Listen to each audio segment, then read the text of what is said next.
Hey guys, this is a Champion 3 2v2 analysis for Bort. I think when he sent me this replay review, he told me that his concern was that his teammate was, quote, doing weird things, and what could he have done better. And I'm only low GC myself into, so while I may not have the perfect answers for every situation, I could try to do my best at detailing like the small things that turn the tide. Because 2v2, in my opinion, is just so close to 1v1 in that there's so many little mistakes that 10 seconds later will lead to a goal that if you can't see where you go wrong and how it might, like a chess game, predict the future, then you're gonna fall into these situations where you think, oh, well, my teammate just does bad things all the time, and that maybe they do. And I think in this game, we'll see that while his teammate does some weird things, I bet Bort does some small things that as well that were just as confusing and maybe led to some of the goals that were against them, maybe not, but either way, our goal in Rocket League is to raise our skill floor higher and higher so we're more consistent. And so let's see how Bort does, and we'll see if I can figure anything out. And spoiler alert, I'll probably just keep the bottom bar there because I typically don't go through this. Alright, so decent kickoff. Come back for boost. I'm not sure why you circled. So I get like maybe going for the boost there.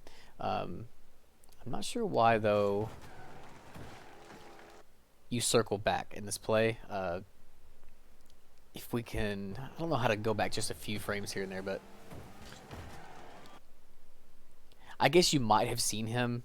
So you see hot hands in the right. You might have think, well, he's gonna go for this ball anyway. I know I'm gonna go get this boost right here, so he probably has me beat.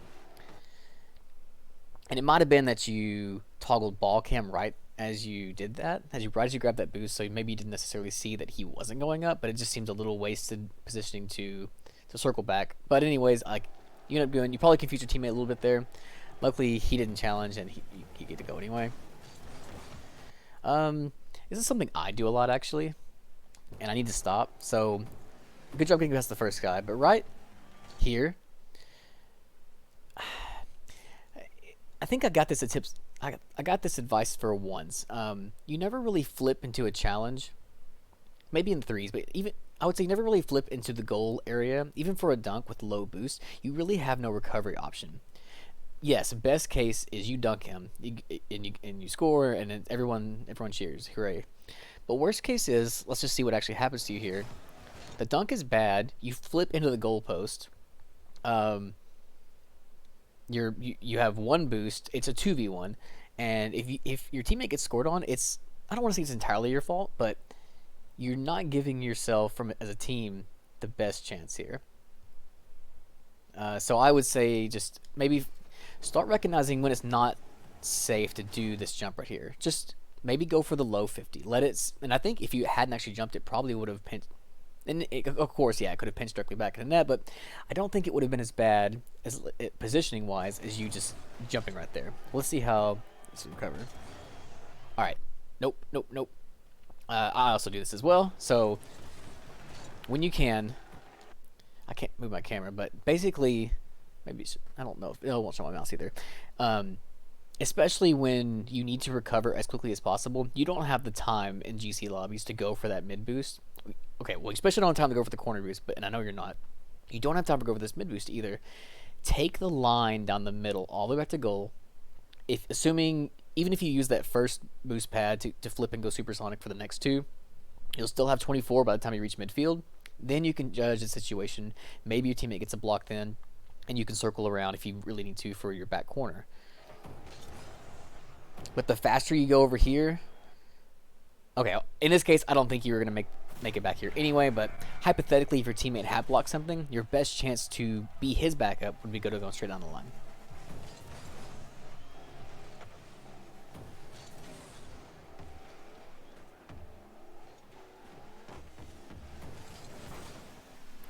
I'm also okay with that. A little bit of panic from both people since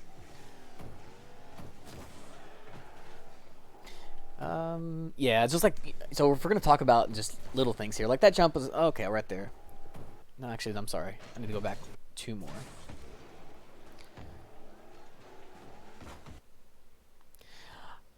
I would say honestly, if if you it can assume your teammate is in goal, whenever this bounces over you like this, know he's going to come out for it. You have no momentum. You're backwards. If you were going to touch this ball, you might have backflipped right here, but you didn't. And that's what causes this confusion here in like a double commit.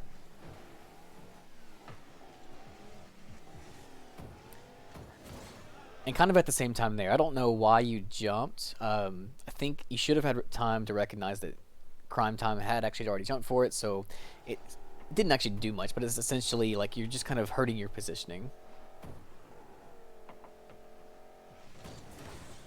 Okay, decent challenge. No. Alright. I mean, in twos, you know, anything off the wall, anything in the, especially in their corner, again, you're semi-low boost here. It would take you boost to come out of the air to recover in any form of speed, and by the time you get to going back for retreating, you're very, very low.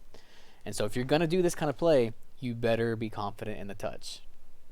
And I would say if you had maybe full boost, I would probably have gone a little quicker and much to it, but this is a classic 2v2 bait. What you should do is exactly what you did, in my opinion, most likely, except the part where you jumped off. Just 180 right now from the wall. Go back down. Your job here was to force that guy to have to hit this out to your teammate. And let's say you had come down, you'd already be probably where Hot Hands is, probably to demo him or bump him. Even though Crime Time didn't have the positioning to take that ball first, you would be even closer to him right now. But now again, you're upfield with 0 boost, 2v1. They don't make much of it though. Just kidding. I spoke too soon. Yeah, just like 1v1s. Sorry for pausing so much, but just like 1v1s, it's a game of attrition, and when you play at this level, one mistake, you can trace almost every goal back to one mistake you probably made 10 to 15 seconds prior. So it seems like what you've done now is twice being basically upfield challenges with low boost.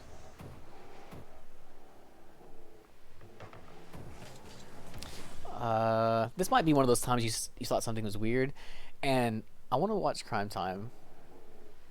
Notice he doesn't immediately turn infield to rotate. I don't necessarily agree with him sitting there, but at the same time, from his perspective, and you have full boost, you have this ball beat. I'm almost certain you could just, I'm aware you're maybe seeing your teammate and wondering what he's doing, but you could definitely beat Hot Hands with this ball, probably go up the wall with it. I wouldn't go for boost, and I'm not sure what he's doing, but he's probably thinking you have the edge, and for better or worse, is thinking he's gonna stay up and just do something in the future, like a forward pass. Otherwise, I'm not really sure why you hesitated for that. But it's not the worst thing in the world. Crime Time's low boost and got bumps. We'll see what he can do. He got past one. Nice, actually. Nice patience.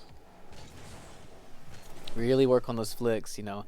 If you're gonna drop it, don't try to okay, I don't think he meant to drop it actually, but just something to work on. Mechanics. That works out. I thought maybe you'd pushed a little too close to the goal, but they, Hot Hands or whoever it was, hesitated, so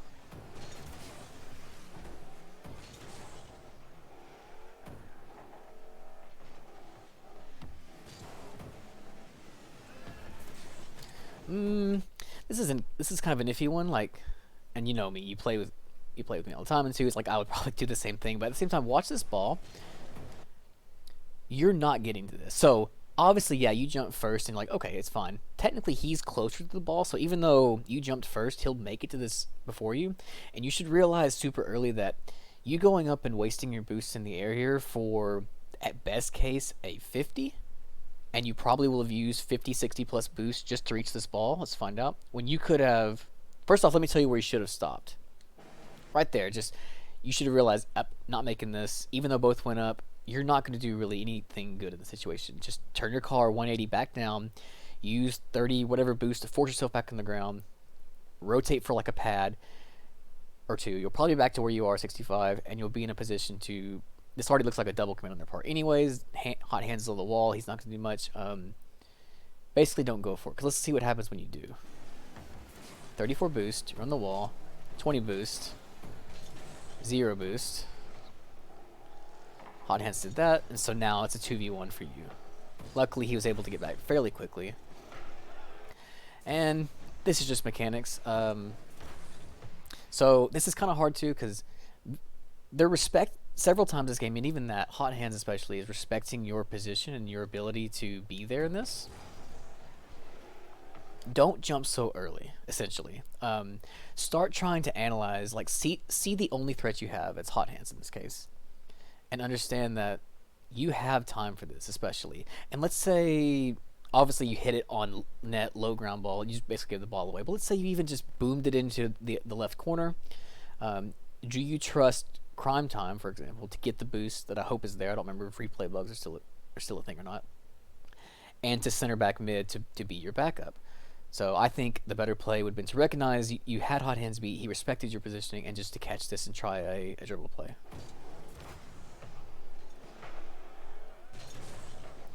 His teammate's way back, that's fine. He gets flicked over. Double commit again, at least to a goal, doesn't it?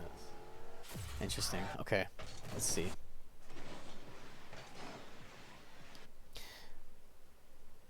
This is hard. You kind of have to be goal line.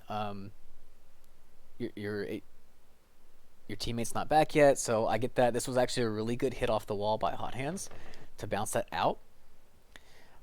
And I don't know what to say. If it was actually, I probably honestly would have done exactly what you did. I would have chased after that, gone for the 50, technically leaving Crime Time behind you, although you double commit. I don't think staying on the goal line and letting that bounce out and letting them take the shot on net is, I think that's more dangerous. So I think you made the right call. I think possibly Crime Time has his ball cam on. I guess I can figure that out. I don't do these, excuse me while here, I don't do these controls very well, so let's find out. Let's watch it from his perspective. Okay, this should be it. He's about to get, I believe, flicked over right here.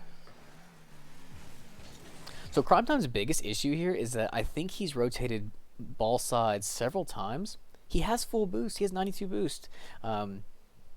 Even if his thought process was, I'm going to steal this boost, maybe he thought, I'm going to go back up on the wall and maybe, not have to put the burden on you to save something. But if he had just rotated behind you, back behind you to your right, that double commit probably would have never happened. You would have made that hard 50, and he would have been there. So I kind of put in this one on him. But yeah, as you can see right there, he definitely also had ball cam on, and he's essentially chasing at this point. So it's no wonder he double committed, thinking he had a good. Both of you technically had a good block. I think it was his fault for going ball side rotation.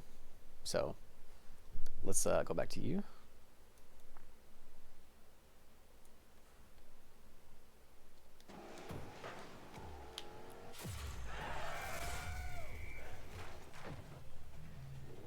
Let me put the scoreboard back on. All right, it's 1-3. Salvageable, honestly, so.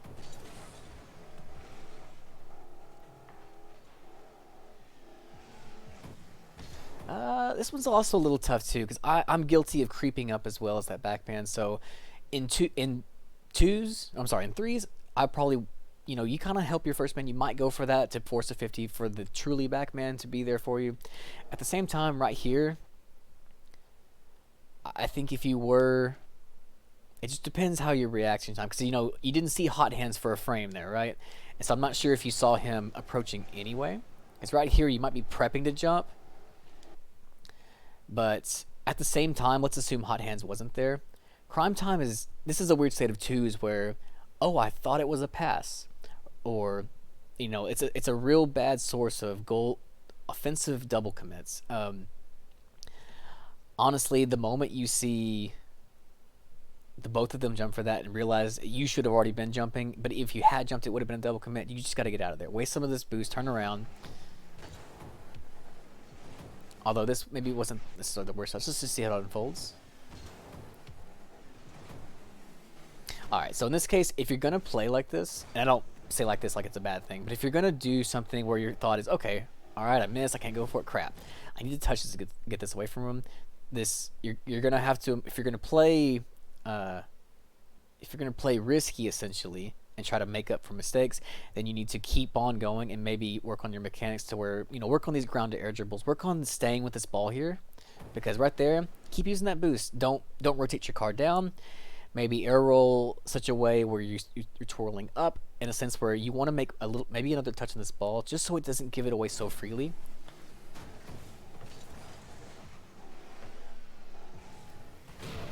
Ah, poor demo. It's fine though. You spawn. He's not okay. Hopefully, he doesn't just throw it away.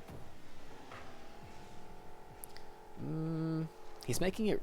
These touches are really awkward. You get bailed out of that one. Okay. Let's go back.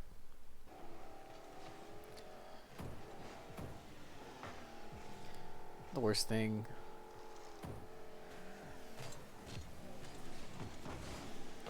Okay, it's decent enough. I'm not sure if I would have gone on the wall, but I mean, it worked out. Okay, throw this away. What are you doing? Slowly getting pads. You probably could have gotten a few more pads, but it's alright. Nice control. Let's see if crime turns. A little long on the ball cam there, so I think he maybe passed to nobody.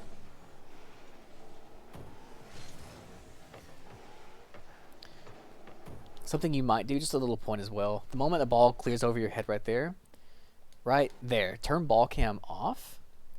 Especially for a ball that's that low, you're going to be able to instantly see where that's going to bounce. You'll probably see the radar below you passing you. Your brain and muscle memory start to get a sense of how fast that ball's going. And you'll probably be able to more easily see if your teammate, while he does go, if he didn't go, you'd see him in your bottom left.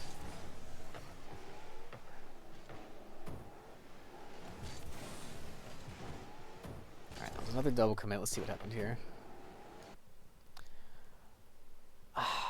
This is a tough one. I'm sure someone that's much better than me would have said something like, "Oh, you should recognize the situation and stay in goal to begin with."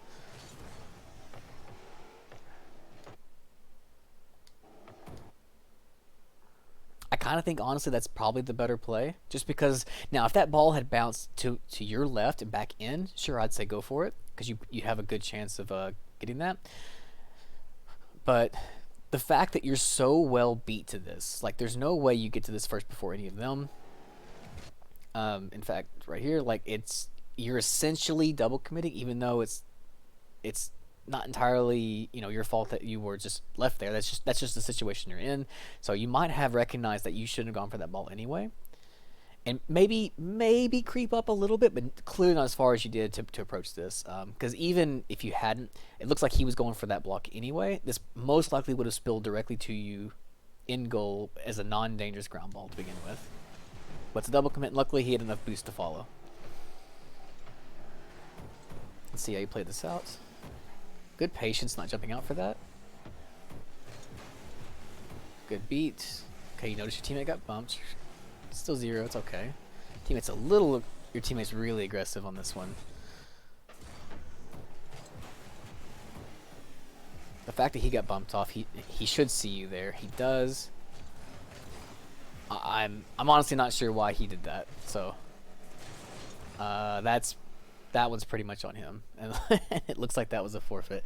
Let's just, for his benefit, go back and watch. I think it went back way too far. Alright. So he saves it.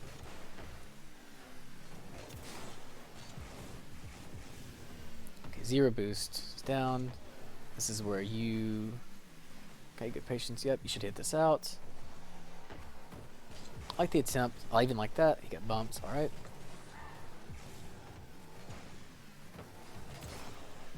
I don't know what he was thinking. He's just... That was a really aggressive play to make for no real reason. Like what his thought process, what is he going to do here? Like, even if he thought, like, I'm just going to take it from you because you look like you've lost control, I'll push it up the wall, and then what? He should see that based on your flipping, you have no boost. So, and he wasted all of his, well, whatever he had left to be in this position here, to make that bad touch, and they capitalize every time. So, you said your teammate was doing weird things. I kind of agree. There were several times where he ball side rotated, and that time he aggressed and double committed. Little things for you, I would say, be very careful when you're on offensive side. Uh, don't try to dunk things you don't necessarily have to. If you don't have the boost to recover, you, unless you really believe in this dunk, or you just maybe you're up and you're playing more aggressive anyway, it's just much safer to bait the opponent. You know, let them hit it over you on the goal line, even if you think you possibly could get a dunk. 'Cause most likely your teammate would be there. You can get boost to follow, you can boost steal, you can bump, you can do any number of things. Especially if you're low boost, and I would consider 30 boost on the side wall of their goal, low boost to be jumping out at stuff. Even if you would hit it, let's say you would hit it 50 and it barely misses at crossbars or something, and you fall to the ground and you have 5 or 10 boosts. Congrats. They now have offensive pressure. You probably won't beat them to your side of the field, even if you collect pads all the way down, and your teammates will have been left in the 2v1 regardless. So, watch a lot of recent Squishy vids. I think he made one where it's like, how do I rank up? And you watch one of his most recent replays, and basically his biggest takeaway was just essentially 2v2, treat it like bait. Everything you do as first man, if you don't have a good shot opportunity, it should just make the opponents hit it over you. Make them do something. And the faster and the more often you can stay grounded, the better mini advantages you get over time, and that's what leads to wins, especially in the GC lobbies. Well, I hope this has been helpful. Hope this didn't drag on too long, and let me know if you have any critiques on my style, things I should say, things I should do, how in-depth I should go into basically different players, or if I'm too in-depth, so I tend to ramble. So have a good one.